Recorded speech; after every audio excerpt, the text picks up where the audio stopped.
Hello, welcome to Infinite Prattle. And on today's episode, I'm going to be talking about a time when commentators were great. Hello, and welcome to Infinite Prattle! Unscripted, unedited prattle on everything. Hosted by me, Stephen. Listen, like, share, and subscribe, and enjoy the show.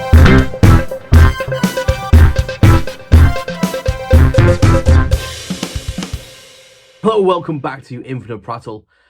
Today's episode, as I said in the intro, is about, should I say, a time when commentary on sports, in my opinion, was peak.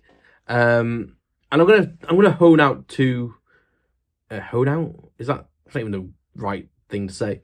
I'm gonna find some words to talk about, to say. Oh my word above. God, this episode started well, hasn't it? Let me put my teeth in. On today's episode, I'm going to be focusing on two sports commentators from the world of darts and the world of F1 and motorsports. Now, when I say darts and motorsports, I'm hoping you already know who I'm going to mention, because they, for me, epitomise the commentary that I grew up with. When I got into these sports and watching them at home with my parents, and when I was a single guy, basically, living on my own. So the first one I'm going to be talking about is Sid Waddell, and the second guy I'm going to be talking about is Murray Walker. I nearly said Bill Murray then. Before we get into that, just a little request: if you like and subscribe, that'd be ace.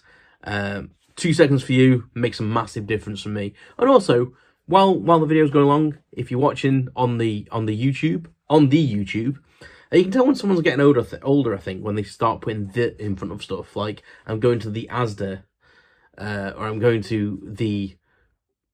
I can't think of another example, but you know what I mean. Anyway, yeah, but that makes a massive difference for the channel. And if you are listening on a podcast channel, go over to the YouTube if you want to see my face and interact a bit more. There are also some vlogs over there as well that aren't on the podcast content on apps. It's only on YouTube. Anyway, Sid Waddell. So Sid Waddell is no longer with us, unfortunately. He passed away in 2012. He was, for me, a broadcasting legendary commentator in the world of darts. I've got some information off Wikipedia, so again, if it's wrong, I apologise. Go and blame the people that contributed to Wikipedia. But he was born in 1940, passed away in 2012, and basically he was Sky's darts commentator for about 17 years. He was into rugby in his younger life, and an injury basically put him out of rugby. I think he was probably good enough to maybe potentially go into rugby as a career. By what Wikipedia kind of say, but he did a degree in modern history, which is something I wouldn't have thought about having read it. And he was in the university, Cambridge University second team. But after he got injured, he kind of basically got into darts. So the injury must have been bad enough that he maybe couldn't play rugby. And I suppose the rest is history, really. He went on to study politics and economics and such things, and then basically got into journalism and TV and local news programs, basically. So, and I think a bit of acting as well, from what I can gather. But anyway, I know him from the world of darts. You probably do too. And yeah, he was just a fantastic commentator, because he had so much, like Murray Walker, so much love for it, so much enthusiasm. I don't know, it just, when you watched the darts, when he started commentating, like, he was just energetic. He used tone of his voice very well, and he was funny as well. Some of his things he came out with were just absolutely hilarious. Some of his phrases that he came up with, like I've got a couple. I found some on a quote called brainyquote.com, and these are apparently quotes from the British entertainer Sid Waddell. So I'm gonna read you some of the quotes. I mean, I always remember one that was really famous. I had the PDF darts game when I had my Xbox 360. Don't buy darts games for games console or anything. They're shite. They don't work properly. It's not anywhere like playing darts. I mean, I know playing football on a console isn't, but at least you have some sort of control method for it. It's all just kind of luck when you're playing it on a console. But he was the commentator on it, and it just made it so good. It was so good. And I remember one of the things that the game said, which he said in real life, was, "Oh, it's a bag of badgers." Now, Sid Waddell was from the northeast of England. So from Wikipedia, it says he was born in a place that me and Sarah actually really love. It says he was born in Alnwick. Now, Alnwick is a picturesque little town in Northumberland. So Sid Waddell had the kind of Northumberland accent. So anyone from the UK, it doesn't know what that sounds like. Kind of like a Biker Grove Newcastle accent, but a little bit toned down. But yeah, he was... that accent combined with some of the things he said was just superb. So a bag of badgers, I don't know where that comes from, but I used to kill myself laughing while watching the darts, really into the game, but sometimes he'd say something and he would almost verbalize what you were thinking. And I think that's what a good commentator does. A commentator should be there to enhance the experience of watching that sport or watching that thing that you're watching. John Virgo was another one. He was extremely good while you were watching the snooker. He was an expert in that game. He played the game, and there was no superfluous talk. There was no talk without necessity. And even though Sid Waddell came out with these crazy sayings, his enthusiasm and relevance in the sport was second to none, in my opinion. He was just he seemed such a nice guy as well. And I was actually quite upset when he passed away, because you associate someone so much with one thing. And yeah, I think the darts world got a little bit dimmer that day when he passed away. And I think a lot of modern commentators, I'm not saying they're bad, but they just have a different style. They almost, I feel like they're almost trying to prove their own knowledge by making predictions. It's a very big thing in American football. Like, they try and make predictions before the game, get everyone's ideas and predictions out there before the game to see if they're right, and then they boast about it, and it gets a bit annoying. But I think a lot of commentators now, they fill time with stuff that isn't necessary. They'll chat about themselves quite a lot, I find. If they are someone that's been in the sport, they'll use personal anecdotes, but it's not for the enhancement of it. John Virgo used to do that when he was commentating on snooker. And we've just lost John Virgo, so I'm gutted about that. I've been watching Big Break on YouTube. Anyone in the UK more than likely knows what Big Break is, but for anyone outside of the UK, basically Big Break was a game show based around the game of snooker. And it sounds like it'd be terribly boring, but they got the format perfectly right. And a famous snooker player used to come on every week, or three of them basically. It was three contestants, three snooker players, and they got whittled down to there was one in the end, and they were paying for really good big prizes at the time. And it was a great show. And I was really sad because I've been watching that recently and remembering how great the show was and how great John Virgo was at commentary as well. And his style was, he would call back to his own career, but he would say it was more like drawing on knowledge of how to play the game rather than, oh, I had this bad experience once, and oh my god, oh, this is how I got over it. It's like, well, I don't really care about you. You're kind of deflecting from the reason you're talking by talking about yourself. Like, talk about the technical side and tell me why this person's doing what they're doing. And modern commentary really, really pisses me off most of the time. There's very few commentators that I like. I think that oh god, what's his name now? I've got my little iPad here, and I'm gonna have to like Google his name because it's completely gone. Wayne Mardell. He's now a commentator for Sky, and I think he does a pretty good job. Maybe ITV as well. Can't remember. But he does a pretty good job because he's kind of down to earth, very much like Sid Waddell. Sid Waddell was very much like the guy next door kind of thing, and Wayne comes across very much like that. He kind of jokes about his own career when he mentions it, because he was successful, but he never won massive, huge championships or like anything super big. He kind of hovered around just under the top flight, really. I loved him. His nickname was Hawaii 501, and he used to wear big, Hawaiian shirts and stuff, which I used to all the time, to be fair. And I think I'm going to get back into that, to be honest. But he used to always wear Hawaiian shirts, and yeah, what a character. And I think that's what it needs sometimes. You need to be a character, you need to be an expert in a character to kind of not piss people off. And I think, for me, a lot of commentators really, and pundits as well, or group them all together. Commentators maybe not so much sometimes, but pundits in between the commentary of the game, like when they go out to the studio and they're talking about it. Oh my god. And it's becoming more of a thing now as well. Like during World Cups and stuff, they start the punditry like an hour before the game started. Like, why? Why are you doing that?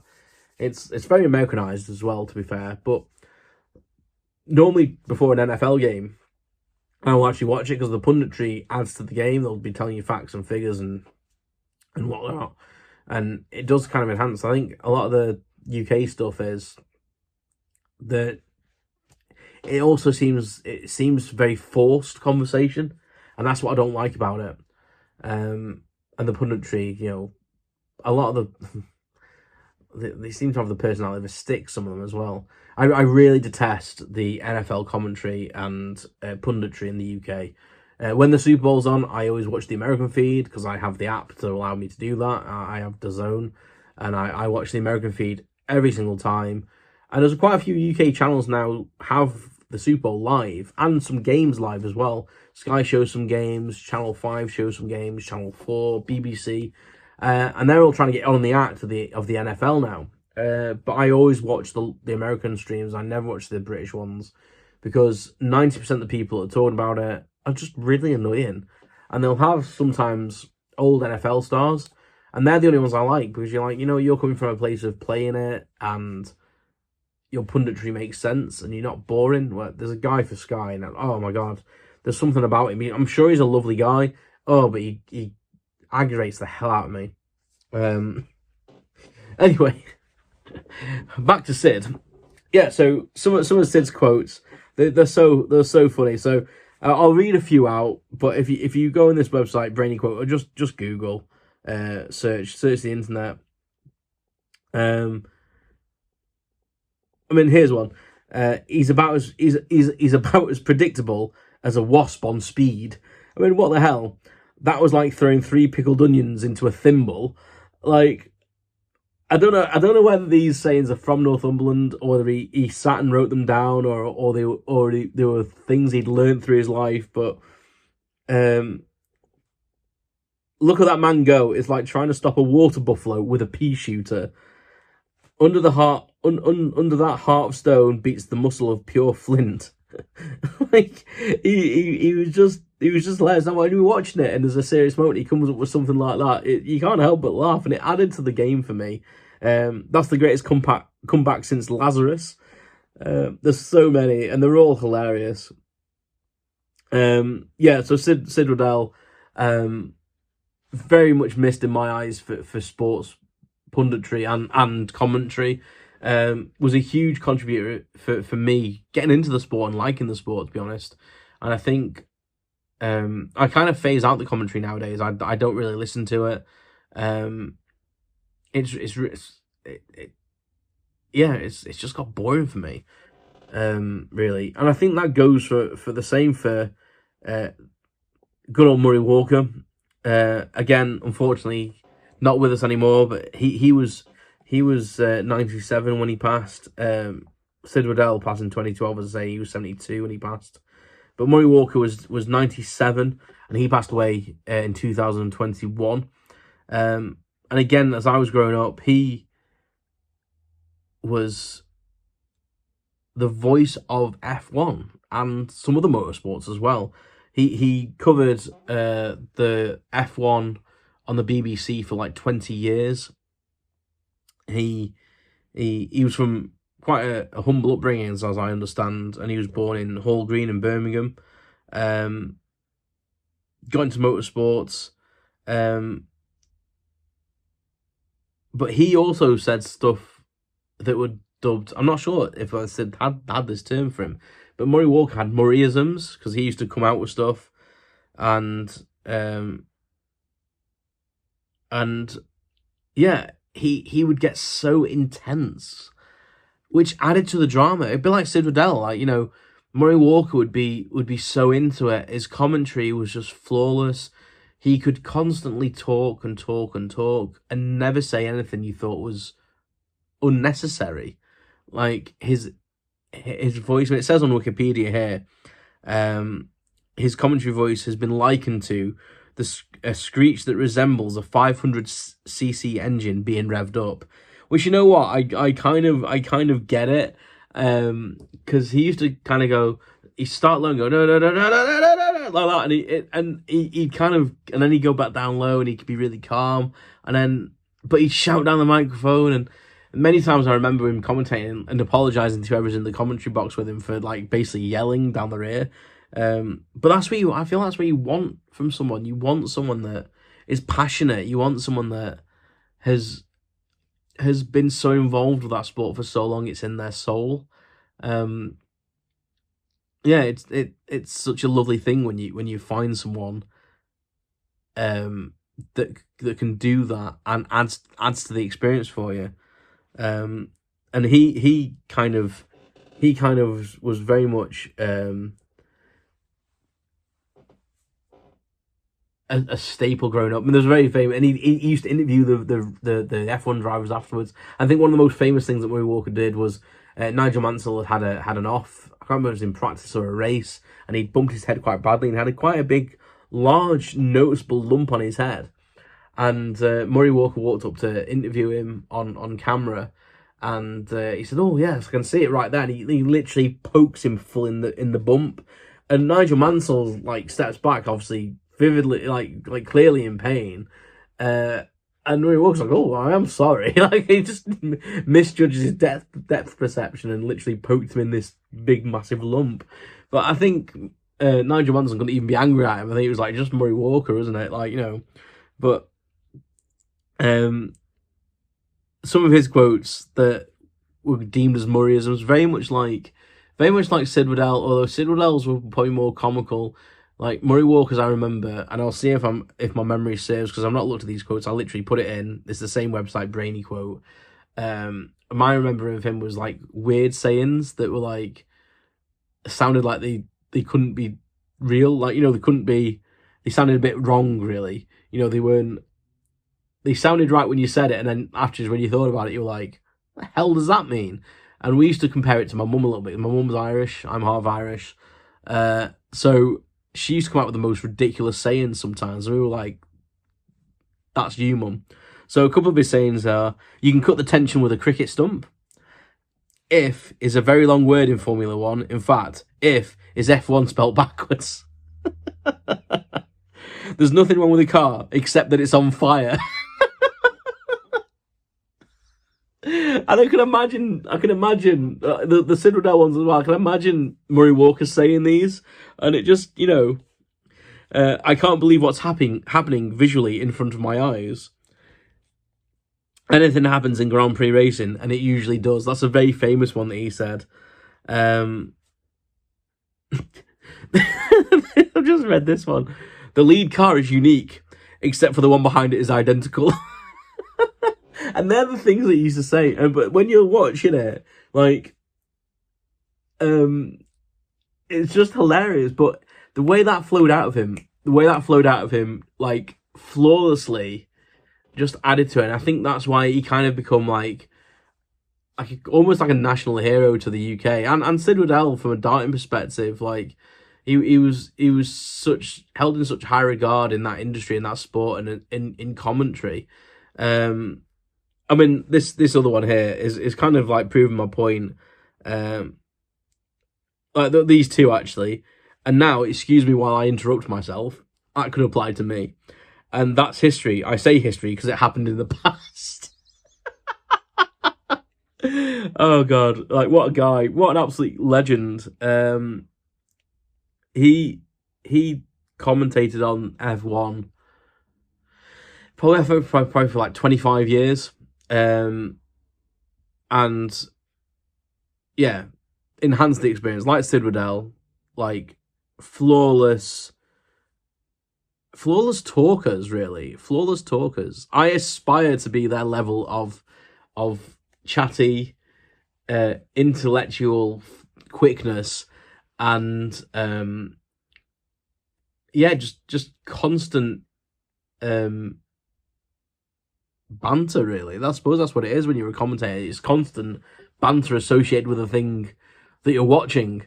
Yeah, both them people amazing.